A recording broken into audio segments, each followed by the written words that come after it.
Bismillahirrahmanirrahim. Assalamualaikum warahmatullahi wabarakatuh. Tuan-tuan dan puan-puan yang dirahmati oleh Allah Subhanahu wa taala sekalian, mari kita memulakan pengajian kita dengan membaca Ummul Kitab Al-Fatihah. A'udzu billahi minasy syaithanir rajim. Bismillahirrahmanirrahim. Alhamdulillahi rabbil alamin. Ar-Rahmanir Rahim. Maliki yaumiddin. Iyyaka na'budu wa iyyaka nasta'in. Ihdinas siratal mustaqim. Siratal ladzina an'amta 'alaihim ghairil maghdubi 'alaihim waladdallin. Amin. Bismillahirrahmanirrahim. Alhamdulillah. Wassalatu wassalamu ala Rasulillah wa ala alihi wa ashabihi wa mawala. Subhanaka la ilma lana illa ma 'allamtana innaka antal alimul hakim. Amma. Alhamdulillah, tuan-tuan dan puan-puan, kita sangat bersyukur kepada Allah yang mana Allah masih lagi memberikan kita kesihatan yang baik, dan Allah masih lagi mengurniakan kita kekuatan. Maka dengan itu dapatlah lagi kita meneruskan usaha memahami bahasa Arab ini. Semoga usaha kita ini dikira sebagai amal soleh di sisi Allah Subhanahu wa taala, insya-Allah. Baik, ini kita sambung pengajian kita pada surah Maryam ayat yang ke-15. Mari kita bacakan dahulu ayat ini beramai-ramai di rumah masing-masing. A'udzu billahi minasy syaithanir rajim. Bismillahirrahmanirrahim. Wa salamun alaihi yawma wulida wa yawma yamutu wa yawma yub'atsu hayya. Terjemahannya, kesejahteraan atas dirinya pada hari dia telah dilahirkan, dan pada hari dia meninggal, dan pada hari dia dibangkitkan hidup kembali. Baik, sedikit penjelasan. Ini merujuk kepada Nabi Yahya alaihi salam. Dalam surah Maryam ini mula-mula diceritakan kisah Nabi Zakaria, bapa kepada Nabi Yahya, dari ayat 1 sehingga ayat ke-11. Kemudian diceritakan pula hanya secara ringkas tentang Nabi Yahya. Ceritanya dari ayat ke-12. Allah berkata, "Ya Yahya, wahai Yahya, ambillah kitab Taurat itu dengan sungguh-sungguh." Kemudian Allah ceritakan kelebihan Nabi Yahya. Kelebihan Nabi Yahya itu disebutkan bahawa kelebihannya ialah Allah berikan dia kebijaksanaan. Allah tidak kata Nabi Yahya itu bijak, tapi Allah kata kami berikan. Kami berikan. Maknanya kebijaksanaan itu sebenarnya hakikatnya bukan semula jadi, tapi Allah yang bagi. Kemudian dalam ayat seterusnya, ayat yang 13, disambung lagi kelebihan Nabi Yahya ini. Allah berikan dia rasa belas kasihan. Rasa belas kasihan itu pun sebenarnya Allah bagi. Wazakah, dan juga kesucian. Dia ni suci dari dosa. Nabi Yahya itu suci dari dosa. Allah pelihara dirinya dari melakukan sebarang dosa. Baik, kemudian disebut lagi kelebihannya yang lain. Kelebihannya yang lain ialah dia adalah orang yang bertakwa. Baik, kat situ tidak disebut tak disebut kat situ Tuhan berikan, kat situ disebut dia adalah orang yang bertakwa. Takwa ni merujuk kepada taat, orang yang taat. Orang yang taat ini secara asasnya dia memilih untuk taat. Baik, lalu Nabi Zakaria, Nabi Yahya ini dia memilih, secara asasnya dia memilih untuk jadi orang yang taat. Kalau malaikat tidak ada pilihan. Malaikat ni 100% taat kepada Tuhan. Tapi manusia ada pilihan. Maka ada yang pilih untuk takwa, tapi ada yang pilih untuk kufur, jadi derhaka kepada Allah Subhanahu Wa Taala. Tapi Nabi Yahya dia menjadi orang yang bertakwa. Kemudian dia juga menjadi orang yang berbakti kepada kedua ibu bapanya. Baik, nanti kita akan jumpa ada orang, dia ni nampak dari sudut hubungan dengan Tuhan. Bagus dia dengan Tuhan, tapi dengan ibu bapa dia tidak begitu berbakti sangat. Tapi Nabi Yahya ni tidak begitu. Dengan Tuhan dia jaga hubungan, dengan kedua ibu bapa pun dia jaga hubungannya. Kemudian dia ini tidak durhaka, tidak sombong kepada kepada Allah dan kepada manusia. Selalunya sebahagian orang bila dah jadi baik, ada sebahagiannya jadi macam sombong sikit.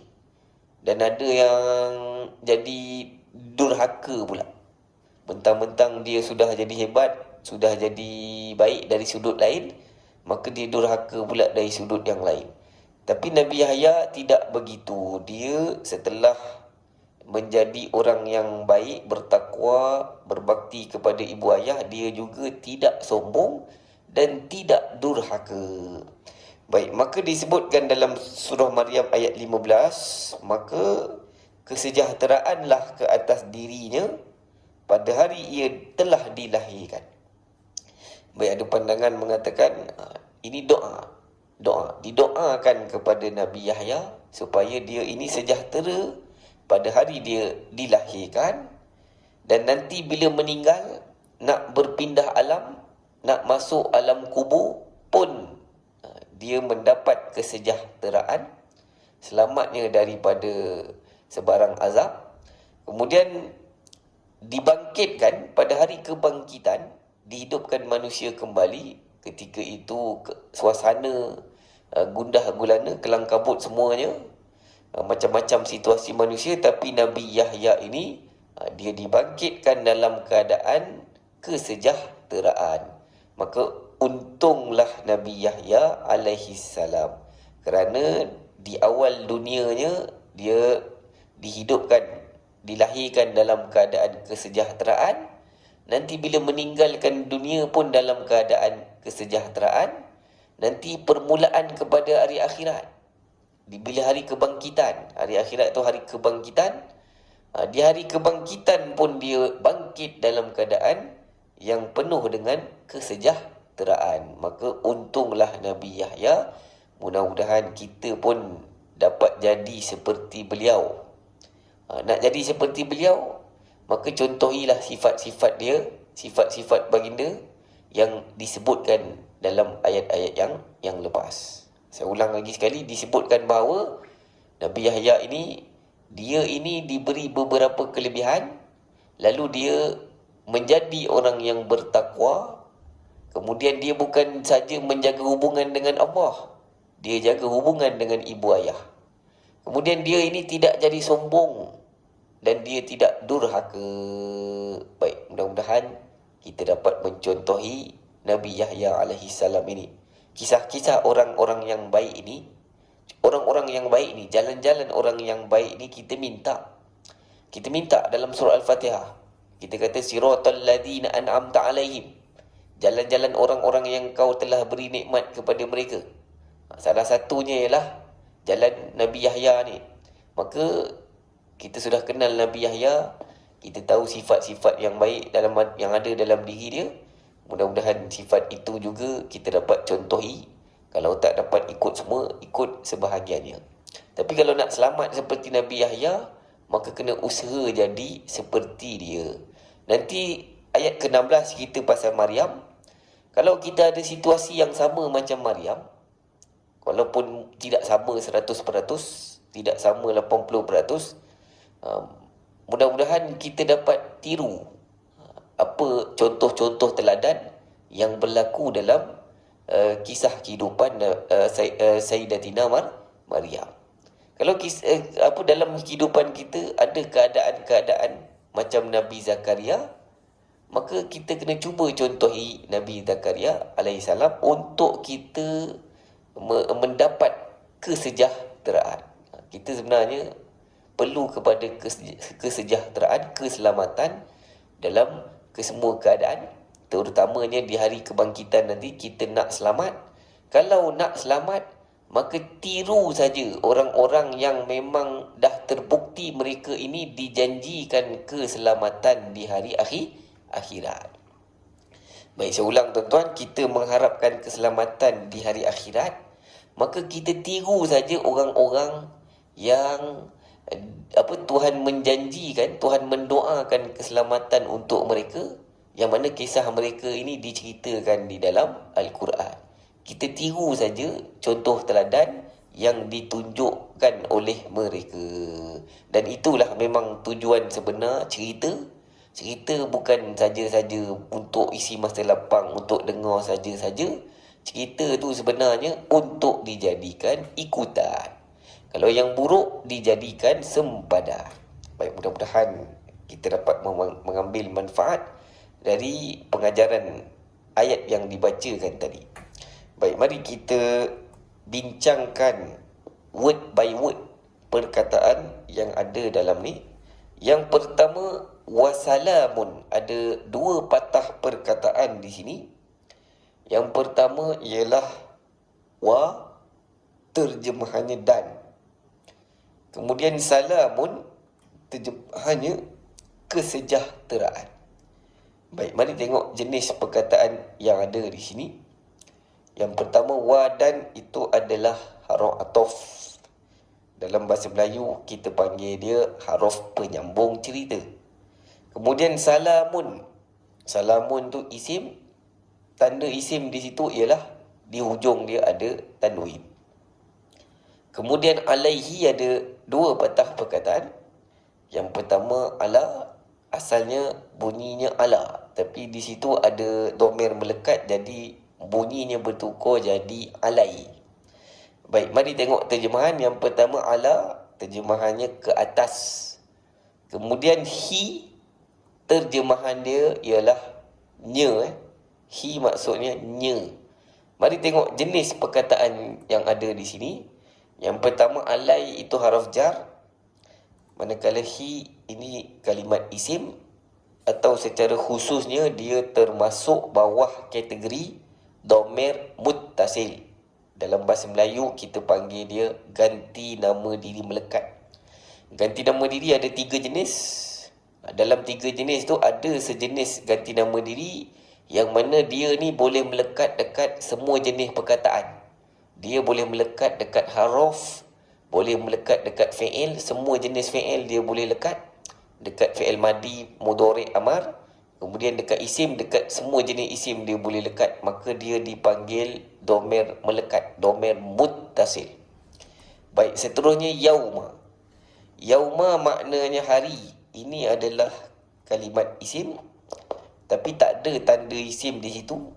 Di situ tak ada alif lam, tak ada tanwin.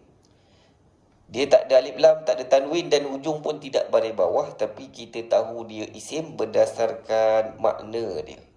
Kat sini hari menunjuk kepada masa, masa termasuk bawah kategori isim. Kemudian wulida, terjemahannya dia telah dilahirkan. Ini fi'il madi. Fi'il madi asalnya 3 huruf, baris 3 huruf, semua baris atas. Baik, tapi yang ni huruf pertama baris depan, tengah baris bawah. Yang ni nak bagi ada imbuhan di. Yang hujung baris atas tu nak bagi ada imbuhan, nak bagi ada ganti nama diri dia. Baik, dia punya pattern dia sama dengan pattern fu'ila. Pattern fu'ila ni nak bagi ada imbuhan di. Dalam bahasa Arab, fi'il madi yang asal pattern dia fa'ala. Pattern fa'ala tu baris 3 huruf semua baris atas. Selalunya fi'il madi 3 huruf ikut pattern fa'ala. Tapi kalau nak bagi ada imbuhan di, maka daripada fa'ala tukar jadi fu'ila. Maka automatik ada imbuhan di. Baik. Mari kita fokuskan perbincangan kita pada hari ini berkaitan dengan penambahan imbuhan di. Baik. Imbuhan di ni dia boleh ditambah dalam fi'il madi, dalam fi'il mudhari' dan dalam sejenis isim. Isim tu kita panggil dia isim maf'ul.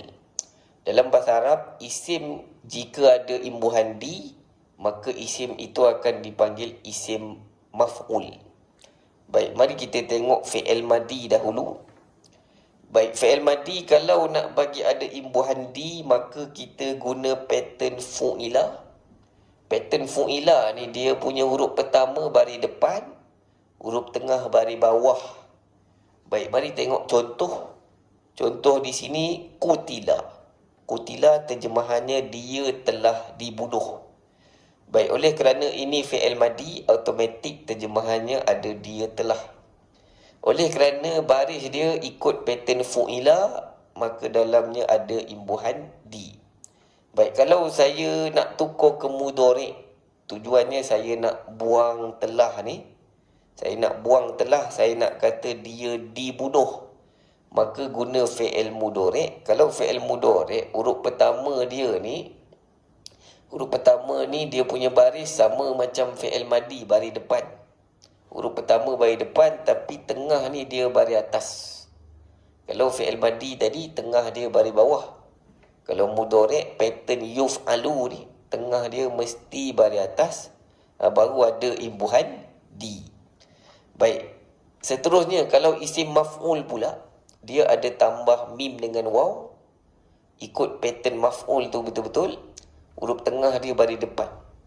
Kalau mudhari' dengan fi'il madi tadi, huruf pertama yang baris depan. Tapi yang isim maf'ul, huruf tengah tu yang baris depan. Huruf pertama dekat situ dia baris atas. Isim maf'ul ni dia ada pattern lain. Tapi ini yang asas. Yang asasnya kita tambah mim dengan waw. Mim tu baris atas, tengah tu dia berbaris depan. Maka terjemahannya ada imbuhan di. Tapi isim maf'ul ni selalunya kita boleh tambah perkataan orang yang di. Orang yang di. Ataupun yang di. Ataupun di saja. Yang wajib mesti ada imbuhan di. Baik, di situ maktul, maksud dia orang yang dibunuh. Baik, mari tengok contoh lain. Kita jumpa perkataan makhluk. Kita kata kita adalah makhluk. Kita ni adalah makhluk. Makhluk makna dia orang yang dicipta. Baik, dalam perkataan ni ada imbuhan di. Sebab ini isim maf'ul, dia ikut pattern maf'ul. Pattern maf'ul tu kena tambah 2 huruf. Yang pertama huruf mim dekat depan, yang kedua huruf waw. Baik, isim maf'ul ni dia ada pattern lain. Dia ada pattern lain, tapi ini pattern yang asas. Baik, kalau fi'il mudhari' depan ada ya, ya ni untuk dia. Huruf ya ni untuk dia, dan ya ini dia boleh baris atas, tapi kat sini kena baris depan.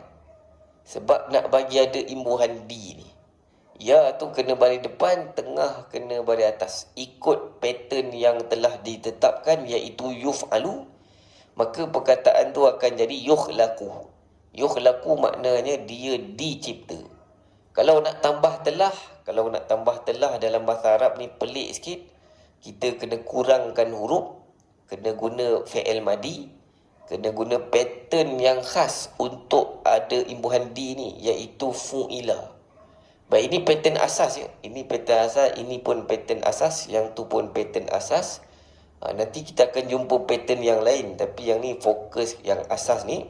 Secara asasnya, untuk bagi ada imbuhan di dalam fi'il madi, huruf pertama kena baris depan, tengah kena baris bawah. maka terjadilah imbuhan di dalam fi'il madi ini. Baik, mari tengok contoh ayat. Ayat yang pertama, saya nak kata di sini dia telah dilahirkan di hospital. Baik, dalam ayat ini ada telah, jadi kena guna fi'il madi. Baik, fi'il madi tu kena guna pattern fu'ila sebab ada imbuhan di. Baik, maka kat situ saya kena kata wulida. Wulida.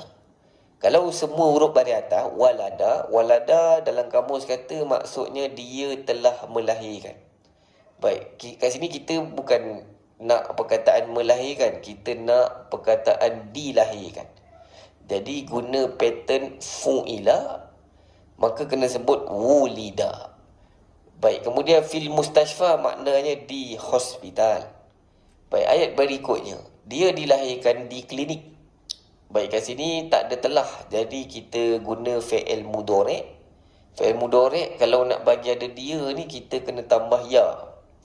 Baik, nak bagi ada di dalam fi'il mudhari', huruf ya tu kena baris depan, tengah dia kena baris atas, maka kena sebut yuladu. Yuladu. Kita selalu baca dalam surah Al-Ikhlas, lam yalid wa lam yulad. Allah tidak melahirkan dan Allah tidak dilahirkan. Kat sini yulad maksudnya dia dilahirkan. Baik, kemudian fil iyadah maksudnya di klinik. Baik, ayat berikutnya, dia dilahirkan di klinik. Dia dilahirkan di klinik. Baik, minta maaf salah ayat tu, saya betulkan sekejap. Kalau saya nak kata dia orang yang dilahirkan di klinik, maka saya kena kata begini sekejap.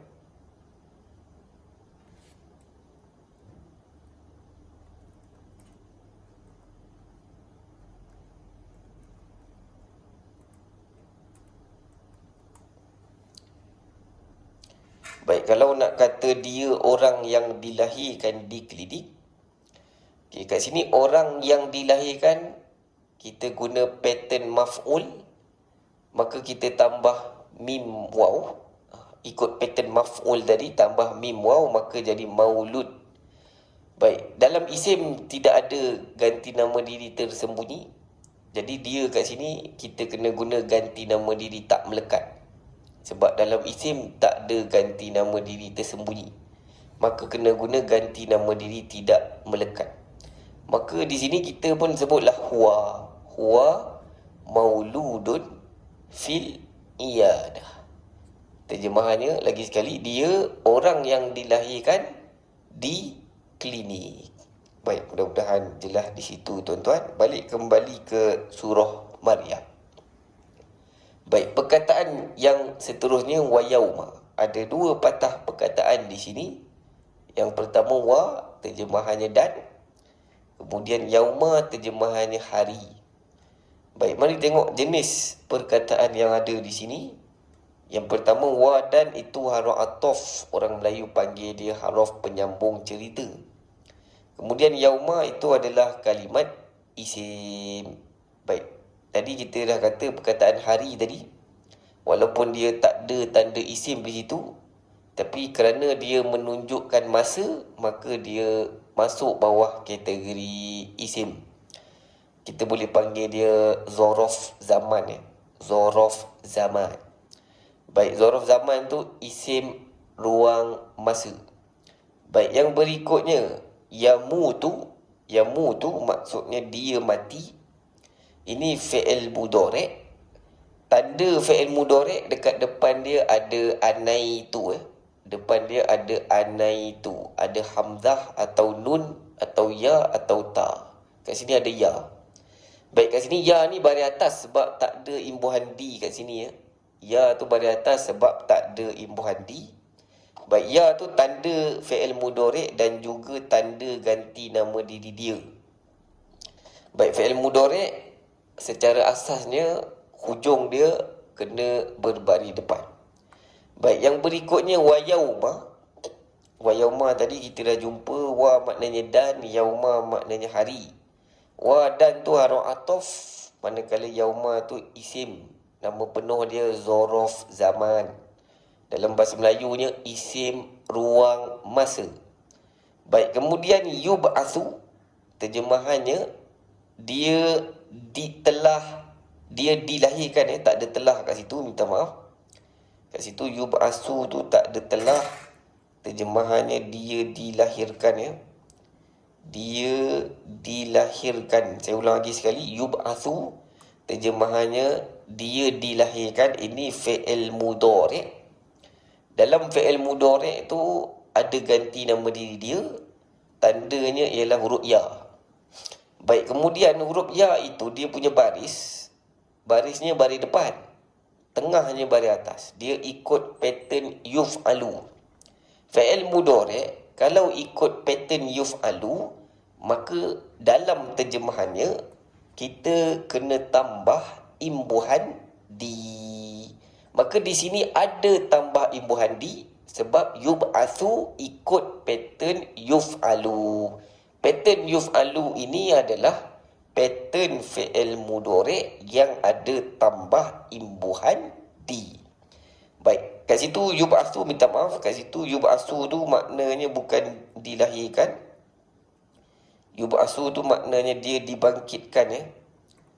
Saya tak perasan di situ, maknanya dia dibangkitkan ya, bukan dia dilahirkan ya.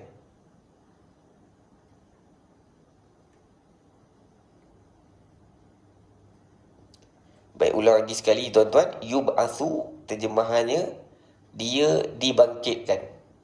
Itu fi'il mudhari'. Dia ada imbuhan dia di situ. Dalam tu ada imbuhan dia, tandanya huruf ya. Ya tu baris depan dan tengah dia baris atas, jadi dia ikut pattern yuf'alu.